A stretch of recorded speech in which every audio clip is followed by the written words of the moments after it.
Hey everyone, welcome back to our Kingdom Death Monster campaign. We're finally going to take on the Smog Singers, and these are our departing survivors. We've got Alistair at the front here, who also has Fear 2 and Guardian. Next we have a newcomer, Alphonse.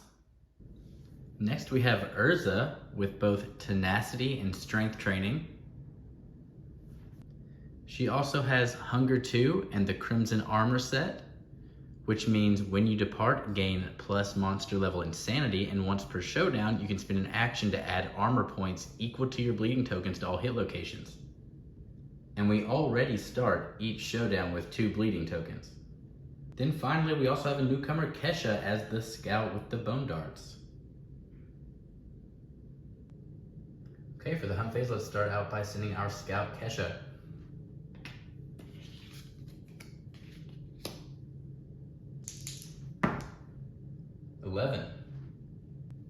Monster droppings.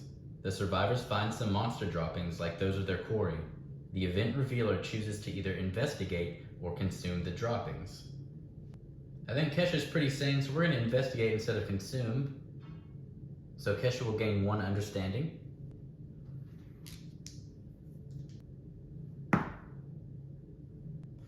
On a critical roll, you know these droppings well. You may skip the next hunt space. If this move begins the showdown, the survivors ambush their quarry.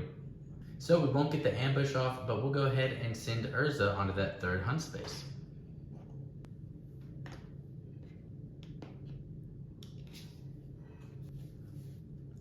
Sudden silence. A ravine opens before the survivors. The ever-present chorus of insects and motes of song are suddenly inaudible. If a survivor has 3+ understanding, and none of us do, so we're not going to end the event, so we're going to have a random survivor roll a d10. Urza was the event revealer, so we're going to have her be the roller. Okay, another crit. The soundless path leads far ahead. Skip the next hunt event space. If this starts the showdown, you ambush the monster. Okay, so we got 2 ambush attempts in a row where we critted on both. It was meant to be. Alright, at the start of our showdown, each survivor is going to get the Bloody Hand status card and a face down song. Whenever you wound the monster, you feel terrible and gain a guilt token. You are only guilty while you have 3+ guilt tokens. And with the song, you can spend your action to unlock your heart and start singing to flip this card. So we all got a face down song. And then so we did ambush, so we actually get to take the first turn. We're going to start with Urza by using the Crimson Dresses ability, Immortal Spin. Spend our movement and activation to move 3 spaces forward. Then if you move 3 spaces, activate a melee weapon with +1 strength for each bleeding token you have. And because we have the full Crimson Armor set, we currently have 2 bleeding tokens.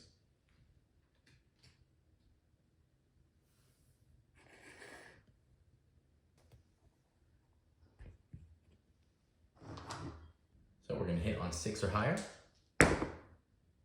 And that's 1 hit. To the hood foreskin, your attack sinks into the delicately folded flesh that frames the monster's face. We're adding 3 strength from our honed weapon, as well as our 2 innate strength. Meaning we wound on 2 or higher. And that's a wound. And so Urza will gain the first guilt token. And since Urza wounded the monster, we also get another tick in strength training. We'll then move forward with Alphonse to get an attack in the blind spot with just our founding stone. We're rolling a 6 or higher to hit. And 1 hit. To the back of the head, appropriate. Okay, there's a reflex reaction. We'll check that out. If we don't crit, wound on a 5 or higher. Okay, we did it. So Alphonse gets a guilt token. And then the reflex says, tears stream down the monster's serene face. It moves 4 spaces away from the attacker.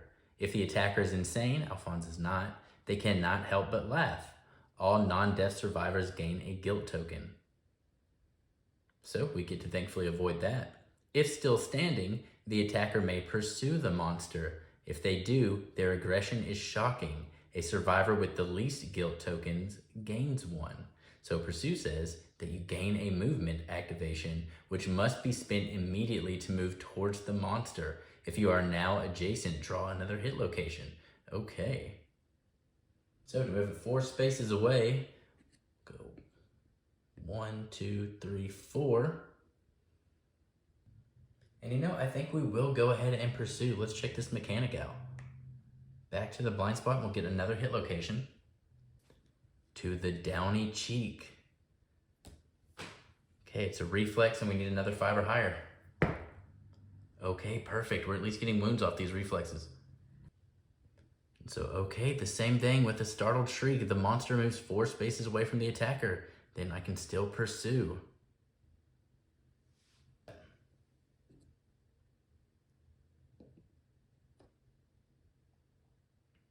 Kenna and Kesha have gained a guilt token from these pursue actions. Then we drew the undulating belly slime. Opening its mouth in a silent scream, the monster engulfs you in overwhelming smog. Reroll your successful hits from this attack with -2 accuracy and discard a hit location for each miss. Okay, so this is the only one out there, so need to roll an 8 or higher to hit though, otherwise we're not going to be able to try to wound this location. Oh, so close, but unsuccessful.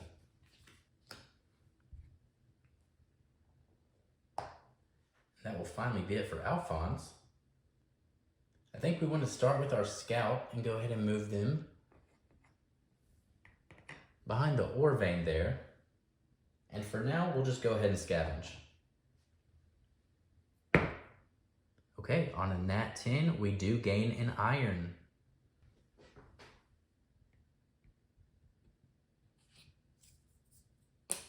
Next, we'll move with Alistair.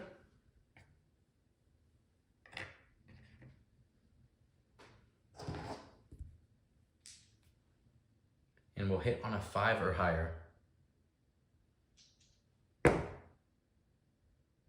Okay, so that is 2 misses, unfortunately. Then we'll get to finish off our ambush with Kenna. And we need to roll a 6 or higher. Okay, 1 hit to the smoggy liver. We have honed 4, so we only need a 3 or higher to hit.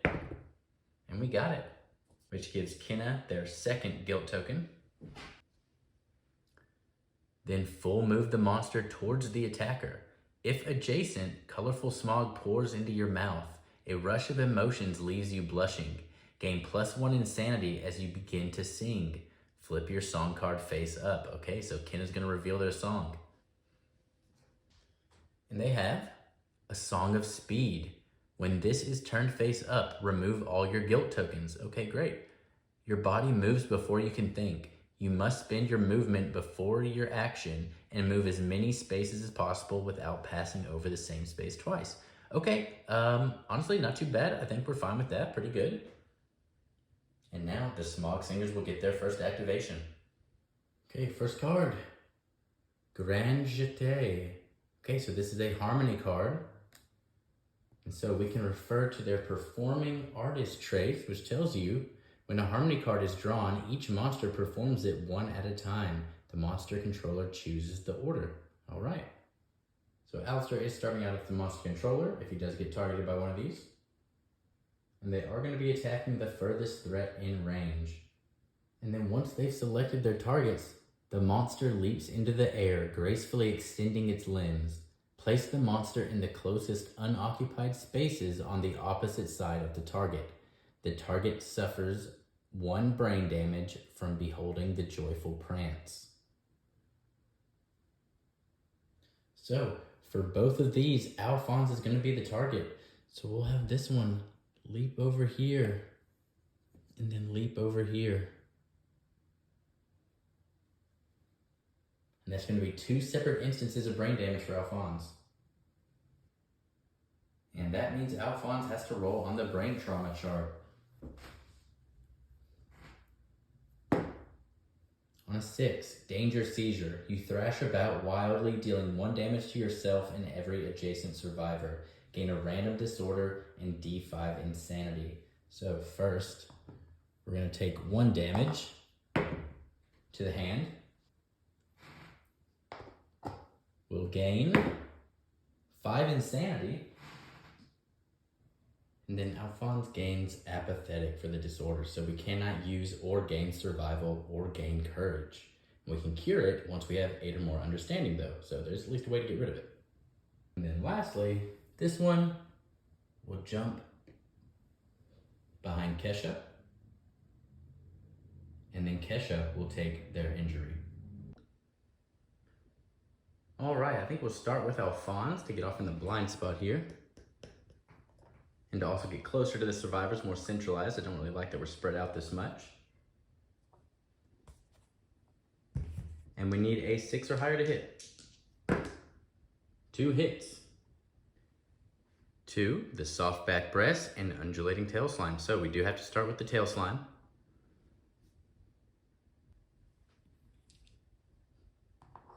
So re-rolling these, we need 8 or higher to not discard both of these locations. Okay, and we got 1. And then we'll just go ahead and discard the tail slime and attempt to wound the soft back breast. We need 5 or higher.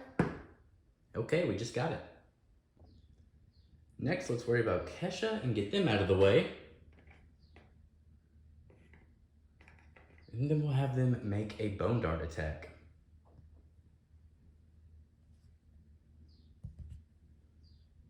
Need to roll 7 or higher. That's not gonna do it. We unfortunately are too far away to do the immortal spin with the crimson dress, but we still can run up into the blind spot and get an attack off with the longsword. 5 or higher hits. That's 1 hit. To the velvet back. First strike, the monster attempts to communicate with you. It turns to face you and pain spews from its mouth. Suffer 1 vibration damage. Okay, and so vibration damage is a new damage type here. The damage permeates, ruining armor and organs alike. Do not roll hit location dice. This cannot be dodged. Add the damage of all hits together and deal it to hit locations of your choice, 1 point at a time. So we're gonna get to choose 1 at a time where each of these go. It is just the 1 point of damage though, so we can choose where we want that. Urza has the most armor on her arms hit location because of the Crimson Guard, so we're gonna go ahead and choose that. And we wound on a 2 or higher. And we got a crit. The attack smashes the monster's back. All Smog Singers cry out in pain. Persistent injury, despondent.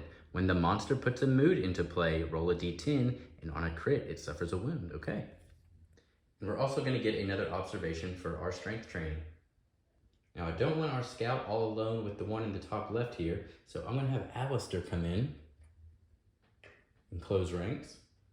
So next, we'll use Kenna, and we have the Song of Speed, so we have to do our full move first without repeating steps. So we'll put ourselves right there for 5. We need 6 or higher to hit. That's 1 hit. Okay, and we drew the trap, Song of Murder. The Smog Singers turn red with anger, their faces contorting in rage. The attacker gains a guilt token. All survivors are doomed. If the attacker used a ranged weapon, full move all Smog Singers toward the attacker. This is a melee attack, so we won't do that. The attacked Smog Singer begins to sing a harsh tune. The attacker and all survivors in the song zone suffer an emotional breakdown. So first, Kenna's going to gain that guilt token. And then Kenna, Alistair, and Kesha are going to suffer an emotional breakdown. Your atlas joint shifts. Your skull cracks loudly and a new sound rings in your ears. You hear the devil's melody. So we'll start with Kenna, and based on the number of guilt tokens we have, we'll determine what we do. So Kenna has 1 guilt token. The melody descends like a searing curtain over your body, and your feet blaze into aching motion. Full move away from the monster and suffer 1 brain damage. And so that will take Kenna down to 0 insanity. Then Alistair has 0 guilt tokens. You meet the monster's gaze without guilt. A tear swirling with glittering smog emerges from the corner of your eye. Gain +1 understanding, and you can only do that once per showdown. So we do gain the understanding, but if we ever have this happen again, we will not. And then finally, Kesha also has 1 guilt token, so they're going to suffer the brain damage, which means now they have to roll on the brain trauma chart.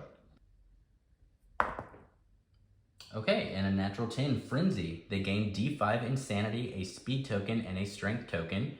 Ignore slow on melee weapons, but we don't have any slow melee weapons. We will not be able to spend survival or use fighting arts. We don't have any with Kesha anyways.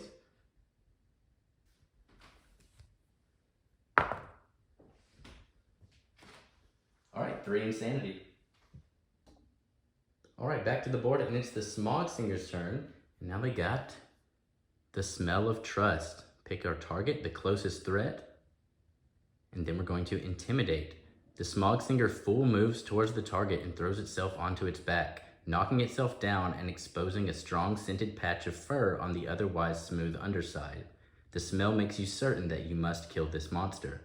Roll a d10. If the result is less than or equal to your guilt tokens, suffer the frenzy brain trauma. So Alphonse is the monster controller this round and is going to be the target of at least one of these over here. So we'll go ahead and gain that insanity.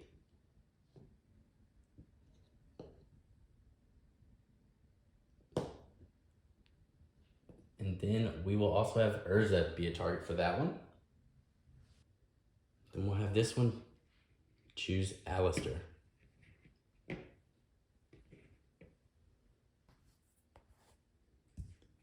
So we'll make these rolls in order: Alphonse, Urza, then Alistair.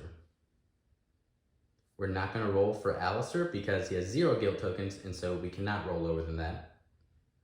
But Alphonse and Urza both need a 2 or lower. That is definitely not a 2, not where we want to roll the crit here. And then Urza. Okay, so 2 good rolls for them, and we don't get the Frenzy Brain Trauma. Let's start with Kesha, who will make a Bone Darts attack. And because they're knocked down, we only need a 3 or higher. And we got it on a perfect hit. To the 7th breast. And Kesha has the extra speed token, so we'll roll 1 more time. And that's another hit. To the Forlorn Face. We're going to start with the 7th breast because I don't plan on failing. We need a 3 or higher to wound. And that'll do it.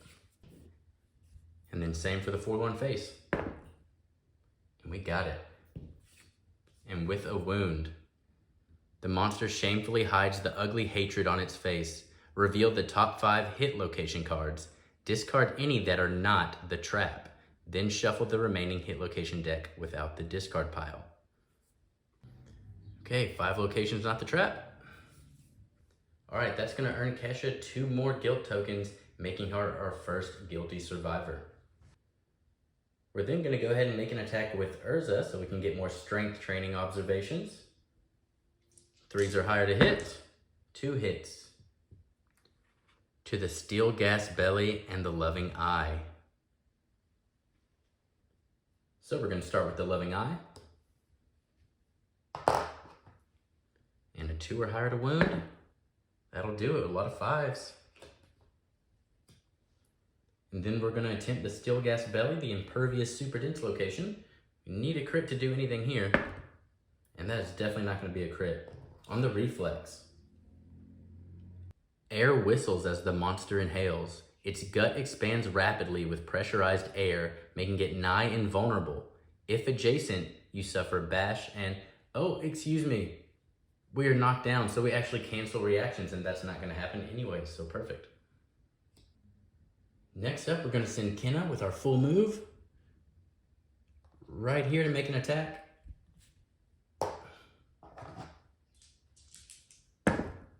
All right, that's 2 hits. The Hood Foreskin and the Velvet Chest. We'll start with the Hood Foreskin.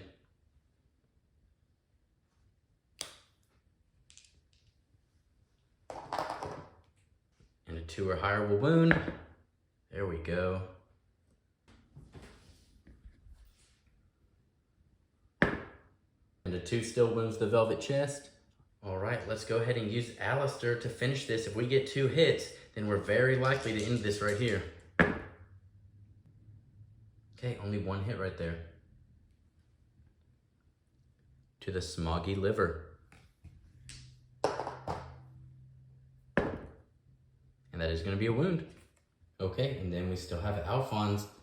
So 1 hit here, and we can still win. It's 2 hits. No trap, please. Okay, flat nose and fleshy armpit. Let's start with the flat nose. We would love a crit here, but we're also going to wound on a 5 or higher. That definitely won't do it to the flat nose, so now we're going for the fleshy armpit. 5 or higher to wound. There we go, last hit. All right, so these are the resources we got during the aftermath. Urza is going to get to ponder survivalism once we get to the develop step. We got this fluted bone resource, which says, you may archive this to play a tune. If you do, roll a d10 on an 8 or higher, gain any music innovation from the settlement's innovation deck. So it's a really cool ability we can do there if we don't have anything we want to do with the fluted bones otherwise. But before we get into all that, we had 5 returning survivors, so we're going to get 5 endeavors, and we drew Rivalry as our random settlement event.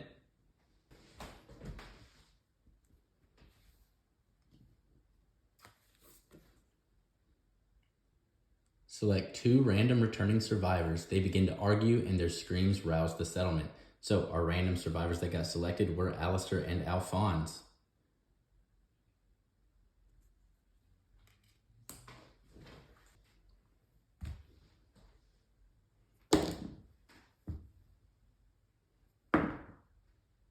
And on a Lantern 10, we get the best possible result. After hours of yelling, the 2 rivals begin to speak in calm voices. Slowly, they come to an understanding. The 2 rivals each gain 1 survival and 1 understanding. Awesome. There's also the lingering effect down there we can do, but I don't want to risk a death here since we got lucky on the top portion, so we're probably not going to do that this round. And now we don't have any deaths or milestones to check, so we're going to go into the development phase. We don't have any organs back in the settlement storage, so we are going to have to use this love juice if we want to innovate, and we do, so we'll spend these to innovate. So we have 4 survival left. And so I think pretty thematically between sculpture and drums, we're going to choose drums, which gives us an additional endeavor, bone beast that we can spend. That'll gain us insanity, survival, or a fighting art or secret fighting art. We got a couple of the pink flesh that we're going to need to build the Smog Singers set, so we're going to spend the skull and crab spider back in storage for the bone and hide, as well as both of the pink flesh in order to build the singing boots and the singing breastplate.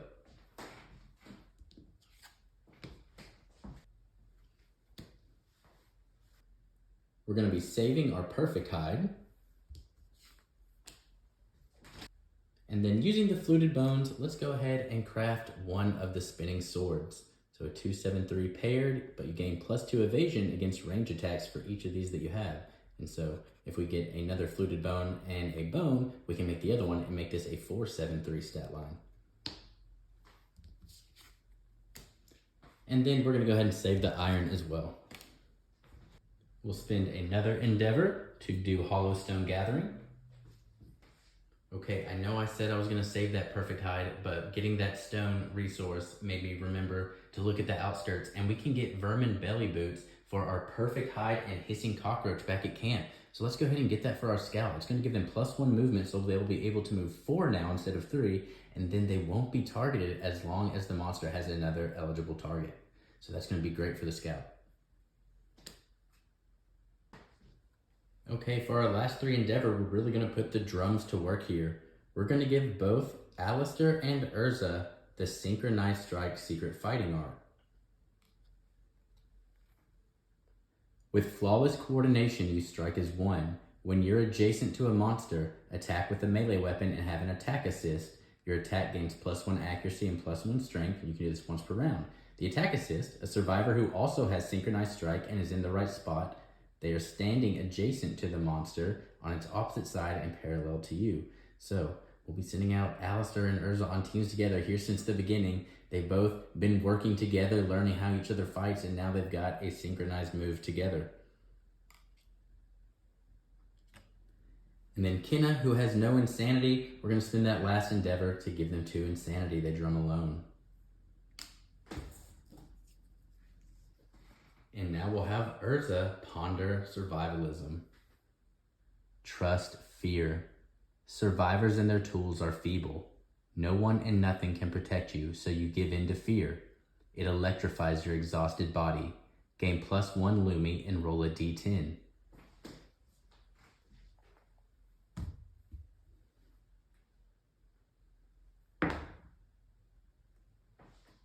We have been getting such good rolls for these. On a 9, you practice avoiding danger by diving between an imaginary monster's legs. You cut yourself on stone noses, but gain the knowledge rolling dive. The next time you depart, gain a bleeding token. And our collective cognition is only 3 right now, so we're not going to read that last part. Okay, and so Urza is going to replace Hunger 2 with Rolling Dive. We have +1 Torment, but when you are adjacent to the monster, you may spend your movement to place your survivor on any other unoccupied space adjacent to the monster. So this is actually really nice. Since we just got Synchronized Strike, this will allow us to put us right where we need to be in case we can't get there to perform that ability with Alistair. And that's going to be everything I have for this video. I will see you all next time where we get our departing survivors ready for our first Nemesis encounter with the Butcher. See you all then.